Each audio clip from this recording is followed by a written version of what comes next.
पुढे बघूयात महिला शक्तीचा जागर म्हणून आज जागतिक महिला दिन मोठ्या उत्साहात साजरा केला जातोय। राज्यातही महिला दिनाचा उत्साह पाहायला मिळतोय। अगदी ट्रेन पासून प्लेन मध्ये देखील महिला दिनी मोठ्या उत्साहात वेगवेगळे कार्यक्रम केले गेले। आज सिंहगड एक्सप्रेस मध्ये केक कापून महिला दिन साजरा करण्यात आला। तर तिकडे नागपुरात आजपासून सुरू झालेल्या नागपूर मेट्रोचं सारथ्य आज महिला मोटरमननं केलंय। तर पुणे मुंबई धावणाऱ्या दख्खनच्या राणीचं सारथ्य देखील महिला रेल्वे मोटरमननं केलं। तर नवी मुंबईत आज शुभारंभ झालेल्या तेजस्विनी बस चालवण्याचा मान महिला चालक आणि वाहकांना देण्यात आला। तिकडे शिर्डीत तर महिलांनी पॅराग्लायडिंग करत महिला दिन साजरा केला। आता मुंबईकरांसाठी एक आनंदाची बातमी अशी आहे की आज झालेल्या राज्य मंत्रिमंडळाच्या बैठकीत मुंबईकरांसाठी दिलासादायक निर्णय घेण्यात आलाय। मुंबईतील 500 चौरस फुटांपर्यंतच्या घरांचा मालमत्ता कर रद्द करण्यात आलाय। शिवसेनेनं या संदर्भात राज्य सरकारकडे मागणी केली होती। निवडणुकीच्या तोंडावर सरकारने हा महत्त्वाचा निर्णय घेतलाय। मुंबई महानगरपालिकेच्या निवडणुकीपूर्वी शिवसेनेनं मुंबईकरांना या संदर्भात दिलेलं आश्वासन अखेरीस पूर्ण केलंय। आज झालेल्या मंत्रिमंडळाच्या बैठकीत हा निर्णय घेण्यात आलाय। आदरणीय शिवसेना पक्षप्रमुख उद्धवसाहेब ठाकरे यांनी मागच्या निवडणुकीमध्ये जी वचननामा दिला होता त्या वचननाम्यामध्ये त्यांनी मुंबईकर जनतेला शब्द दिला होता, होय 500 फुटापर्यंतची जी घरं आहेत त्या 500 फुटापर्यंतच्या घरांना मालमत्ता करामध्ये पूर्णपणाने माफ केलं जाणार आणि तशा प्रकारचा प्रस्ताव आम्ही मुंबई महापालिका सभागृहात मंजूर केला होता। काल त्यावरती राज्य मंत्रिमंडळाने मोहर उमटवली। लोकसभेची आचारसंहिता लागण्यापूर्वी राज्य मंत्रिमंडळाने आज घाईगडबडीत अनेक महत्त्वाच्या निर्णयांना मंजुरी दिली आहे। तब्बल 18 निर्णय आजच्या बैठकीत घेण्यात आले। जाणून घेऊयात हे महत्त्वाचे निर्णय कोणते आहेत। यामध्ये मुंबईतील 500 चौरस फुटांपर्यंतच्या घरांचा मालमत्ता कर माफ करण्यात आला आणि या निर्णयासाठी शिवसेना आग्रही होती। तर कांद्याला 200 रुपये प्रति क्विंटल अनुदानाची मुदत जी आहे ती 28 फेब्रुवारीपर्यंत वाढवण्यात आली आहे। तर 1,40,000 शेतकऱ्यांना याचा फायदा होणार आहे, पण राज्याच्या तिजोरीवर 140 कोटींचा भार पडणार आहे। एसआरएच्या संक्रमण शिबिरातील घुसखोरांना दंड आकारून नियमित करण्यात येईल। अनुसूचित जातींसाठीच्या 165 निवासी शाळांना 20% अनुदान मंजूर करण्यात आलं। तर पुण्यातील पानशेत पूरग्रस्त 103 सोसायटींच्या मालकी हक्काचा प्रश्न जो आहे तो मार्गी लावण्याच्या संदर्भातला निर्णय घेण्यात आलाय। तर सोसायटी धारकांना आता पुनर्विकास तसंच जागेची विक्रीही करता येईल। आता पालघरमधून एक खळबळजनक बातमी अशी की पालघरमध्ये तब्बल 2 टेम्पो भरून असलेले जिलेटिन आणि डिटोनेटर जप्त करण्यात आलेत। स्थानिक गुन्हे शाखेनं ही मोठी कारवाई केली आहे। बोईसर चिल्लार फाटा इथे ही कारवाई करण्यात आली। इतक्या मोठ्या प्रमाणातले जिलेटिन आणि डिटोनेटर कशासाठी मागवण्यात आले याचा पोलिसांनी तपास आता सुरू केलाय। देशभरात दहशतवादी हल्ल्यांचा अलर्ट देण्यात आलेला आहे आणि या पार्श्वभूमीवर या कारवाईला महत्त्व प्राप्त झालंय। तसंच लोकसभा निवडणुकाही आता जवळ आलेल्या आहेत आणि त्यामुळे घातपाताचा कट आहे का या दृष्टीनेही पोलीस आता वेगाने तपास करत आहेत।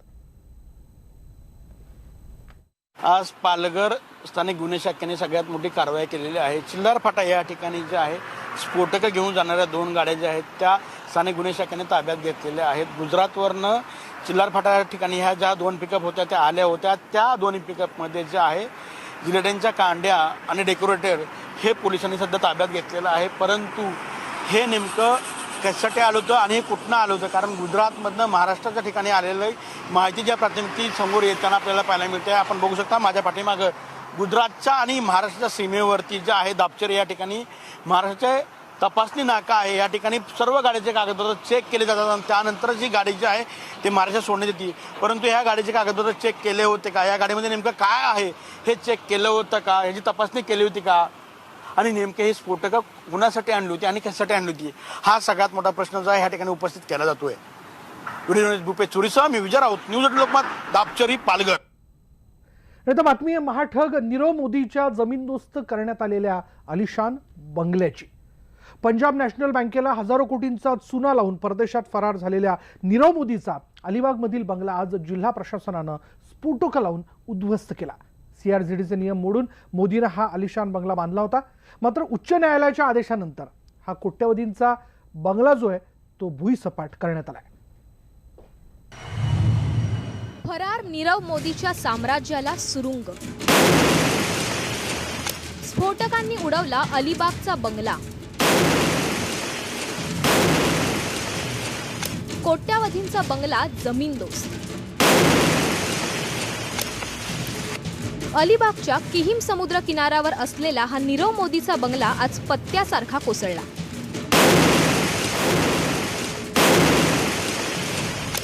जिल्हाधिकाऱ्यांनी स्फोटकांच्या सहाय्यानं हा आलिशान बंगला जमीनदोस्त केला।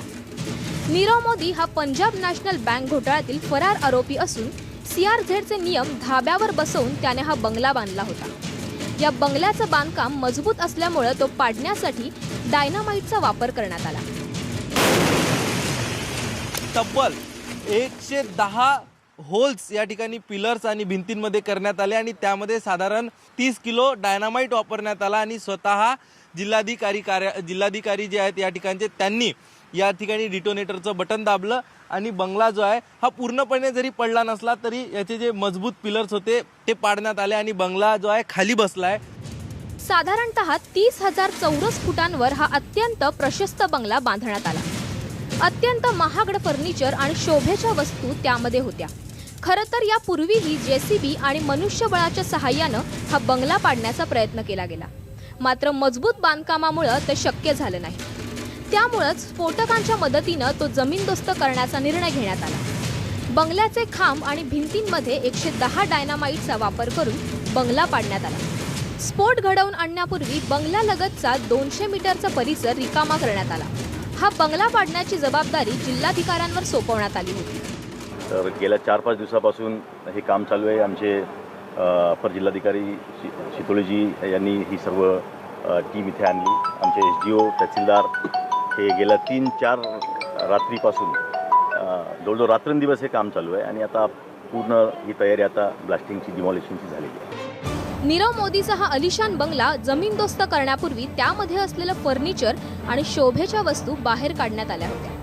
त्यासाठी कामगारांना तब्बल 30 दिवस लागले। भविष्यात या वस्तूंचा लिलाव केला जाणार आहे। उच्च न्यायालयाच्या आदेशावरून ही कारवाई करण्यात आली असून अनधिकृत बांधकाम करणाऱ्यांना या कारवाईमुळे नक्कीच जरब बसेल।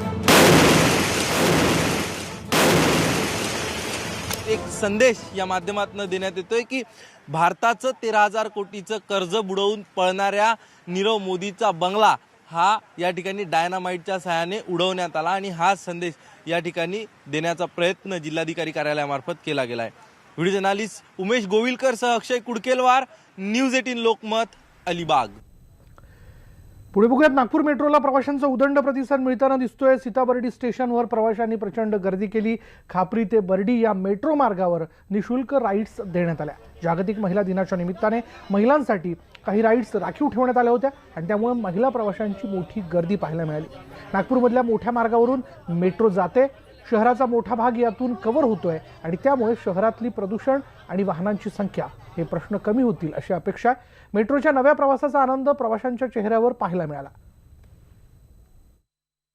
ग्रेट जॉब केलेला आहे मेट्रोमध्ये आणि ट्रॅफिकपासून मेन म्हणजे मुक्तता भेटलेली आहे। नागपूरमध्ये खूप ट्रॅफिक आहे, त्याच्यामुळे हे मेट्रोमध्ये छान काम केलेलं आहे आणि अशीच प्रगती आणि आणखी ट्रेन्स वाढल्या पाहिजे ही अपेक्षा आहे। हे मला खूप आनंद होता या मेट्रोमध्ये बसल्यामुळे। असंच आपलं चालत राहावं अशी अपेक्षा आहे। आम्हाला पण खूप आनंद आहे मेट्रो सुरू झाल्यामुळे। आम्ही आमच्या जॉबवर वेळेवर पोहोचू त्यामुळे आम्हाला खूप आनंद होतो। आम्हाला हे जागतिक महिला दिनाचं आजचं हे खूप छान गिफ्ट मिळालं आहे। खूप आनंद होतोय पहिल्यांदा बसल्यावर। नागपूरमधल्या महिलांनी या मेट्रोचं स्वागत केलं आणि मेट्रो सुरू झाल्याचा आनंद व्यक्त केला। पुढे बघूयात भिवंडीत एका गोदामाला भीषण आग लागली होती। अरहम लॉजिस्टिक कंपनी असं या कंपनीचं हे गोदाम होतं। आगीमुळे परिसरात धुराचे लोट निर्माण झाले। 4 तासांनंतर आगीवर नियंत्रण मिळवण्यात यश आलं। गोदामाची 3 मजली इमारत आगीत जळून खाक झाली आहे आणि अग्निशमन दलाच्या 6 बंबांनी आग आटोक्यात आणली। शॉर्ट सर्किटमुळे ही आग लागल्याचा अंदाज व्यक्त करण्यात येतोय आणि या आगीत अनेक महत्त्वाची कागदपत्र होती। जिल्हाधिकारी कार्यालयानं अनधिकृत गोदामांवर कारवाई केली होती, त्यामुळे या आगीत संशयाचा धूर दिसतोय।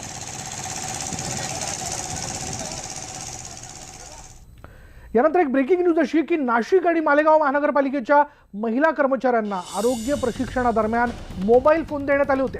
मात्र या मोबाईल फोनमध्ये अश्लील फोटो आणि व्हिडिओ आढळल्याचा धक्कादायक प्रकार जो आहे तो समोर आला आहे आणि या प्रकरणी नाशिक शहरातील मुंबई नाका पोलीस ठाण्यात तक्रार दाखल करण्यात आली आहे। या प्रकरणी आरोपींना अटक करण्यात आली आहे। तर हे प्रकरण दडपण्याचा प्रयत्न केला जात असल्याचा आरोप राष्ट्रवादीच्या कार्यकर्त्यांनी केला होता।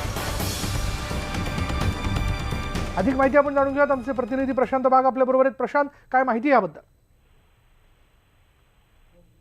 विशाल, आपल्याला माहिती आहे की केंद्रीय सरकारच्या माध्यमातून जी सरकारी योजना होती, आणखी आरोग्य सेविका म्हणून काम करणाऱ्या सगळ्यांना ENP ऍपच्या अंतर्गत या सगळ्या मोबाईलचं वाटप करण्यात आलं. जवळपास 38 मोबाईल वाटप करण्यात आले होते. आणखी त्यातल्या 6 मोबाईलमध्ये अश्लील व्हिडिओ असल्याचं त्यांनी आरोप केला गेला होता. खरं तर 2 दिवसापूर्वीचा आरोप केला होता. तेव्हापासूनच अधिकाऱ्यांनी तातडीने हे मोबाईल जमा केले. पण हे प्रकरण दाबण्याचा प्रयत्न होतोय की का, अशा प्रकारची चर्चा सुरू झाली आणि अखेर 6 जणांनी ही फिर्याद मुंबई नाका पोलीस ठाण्यामध्ये दाखल केलेली आहे. नेमकं या मोबाईलमध्ये आता ते सगळे मोबाईल हातात पोलिसांनी जप्त केले आहेत.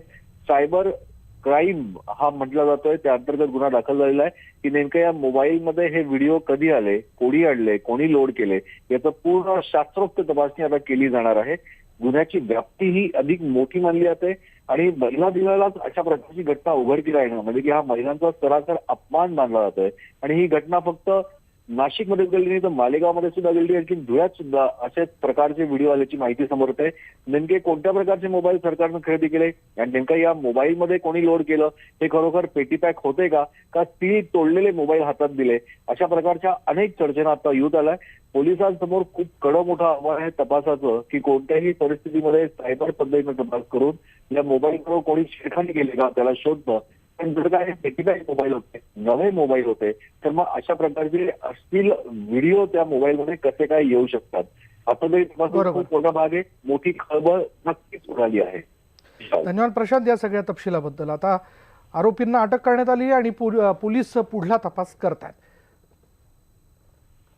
जुन्नरमध्ये 50 फूट खोल विहिरीत पडलेल्या 2 बिबट्यांना सुखरूप बाहेर काढण्यात आले. पाहुयात बिबट्यांच्या रेस्क्यूचा हा थरार.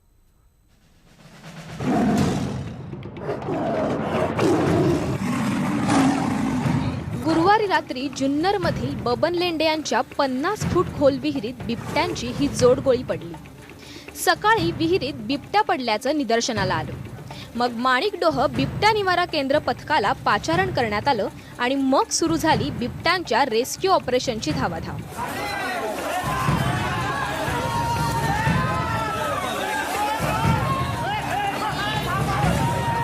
आल्यानंतर बघितलं तर विचित्र परिस्थितीमध्ये तो अडकलेला बिबट्या होता. दोन्ही बिबटे पडलेले होते, पण सुदैवानं पाणी कमी होतं विहिरीत, त्यामुळे आम्हाला हा रेस्क्यू करायला सोपं पडला.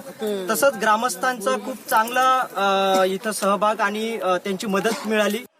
या परिसरात मोठ्या प्रमाणावर उसाचं क्षेत्र असल्यानं बिबट्याला लपण्यासाठी मोक्याची जागा आहे. मात्र सध्याच्या ऊस तोडणी हंगामामुळे बिबट्यांचा अधिवास कमी झालाय. चाळकवाडी या परिसरात नेहमी आम्हाला या बिबट्यांचं दर्शन होतं आणि त्या माध्यमातून आम्हाला होणारा त्रास जो मुद्द्याचा आहे तो संध्याकाळी 7 वाजल्यानंतर तर निश्चित घबराटीचं वातावरण असतं, घरातनं बाहेर पडणं जड जातं. मात्र अथक प्रयत्नांनंतर दोन्ही बिबट्यांची सुटका करण्यात आली. मोठ्या प्रमाणावर जंगलतोडीमुळे मानव आणि जंगली श्वापद हा संघर्ष सातत्याने पाहायला मिळतो. त्यामुळे मुक्या जीवांच्या हक्कांच्या घरांवरचं अतिक्रमण वेळीच थांबण्याची गरज आहे. रायचंद शिंदे, न्यूज 18 लोकमत, जुन्नर. यानंतर बघूया राष्ट्रवादी काँग्रेसकडून आज पुण्यामध्ये भाजप विरोधात अनोखा आंदोलन करण्यात आलं.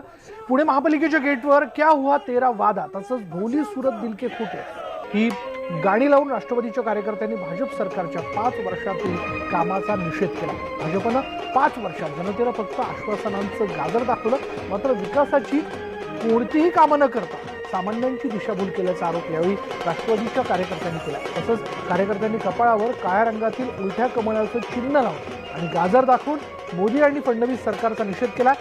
आंदोलनादरम्यान कार्यकर्त्यांनी बेंचवर भाजप सरकारच्या कामाची पोलखोल करणारी गाणी लावत डान्स देखील केला.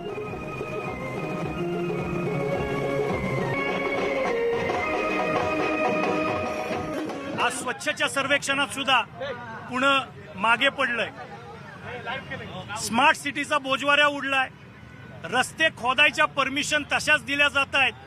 म्हणजे एकंदरच सगळा हा भोंगळ कारभार चालू आहे. आज तुम्ही पुण्याची घसरण करून पुण्याची वाट लावून संपूर्ण पुणेकरांची मान शर्मेनी जी खाली घाललेली आहे त्याचा जाब विचारण्यासाठी महानगरपालिकेच्या दारामध्ये बँड वाजवतोय आणि महानगरपालिकेला जाब विचारतोय. राष्ट्रवादी काँग्रेसचे नेते छगन भुजबळ यांची फटकेबाजी पाहायला मिळाली आपल्याला सगळ्यांना, पण राजकीय सभांचं मैदान गाजवणारे छगन भुजबळ क्रिकेटच्या मैदानात उतरले होते। भाषणात जशी फटकेबाजी छगन भुजबळ करतात तशीच फटकेबाजी क्रिकेटच्या मैदानातही त्यांनी केली।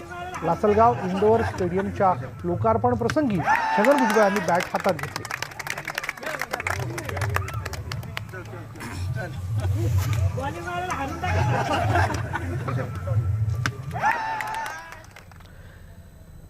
यानंतर नवी दिल्लीत एक ब्रेकिंग न्यूज अशी येते की राफेल फाईल्सच्या चोरीवरून अटॉर्नी जनरलचा यू टर्न बघायला मिळतोय। राफेल्सच्या फाईल्स चोरी झालेल्या नाहीत असं अटॉर्नी जनरल यांनी म्हटलंय। अटॉर्नी जनरल के वेणुगोपाल यांनी आपला शब्द फिरवलाय।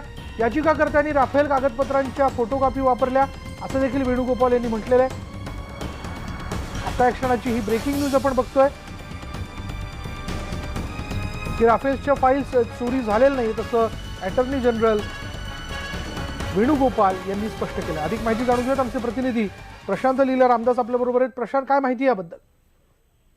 केंद्र सरकारचे जे महाअधिवक्ता आहे वेणुगोपाल यांनी माहिती दिली आहे सुप्रीम कोर्टामध्ये, ज्या पद्धतीचं प्रतिज्ञापत्र सादर केलं आहे त्यात स्पष्टपणे म्हटलंय की कागदपत्र चोरीला नाही गेली आहे। हे जे कागदपत्रांच्या ज्या झेरॉक्स झालेल्या आहेत ते झेरॉक्सच्या माध्यमातून हे सगळी माहिती जे सिक्रेट ऍक्टच्या अंतर्गत माहिती असतात ती पसरवण्याचा प्रयत्न झालेला आहे। आणि ज्या पद्धतीने त्या दिवशी सुप्रीम कोर्टात स्पष्ट केलं होतं की राफेलच्या संदर्भातली फाईलच गाळा झाली, त्याचे अनेक कागदपत्र चोरीला गेले, तर तो स्टँड आता केंद्र सरकारने मागे घेतला, याच आजच्या माहितीवरून पुढे येत आहे। धन्यवाद प्रशांत या सगळ्या माहितीबद्दल। अटॉर्नी जनरल के वेणुगोपाल यांनी शब्द फिरवला। त्यांनी असं म्हटलंय की फाईल्स चोरीला गेलेल्या नाही राफेलशी संबंधित असं त्यांनी म्हटलेलं आहे आणि याचिकाकर्त्यांनी फोटोकॉपी वापरल्याचा देखील दावा त्यांनी केलाय। त्यानंतर या बुलेटिनमध्ये इथेच थांबणार आहोत। पहा फक्त न्यूज 18 लोकमत।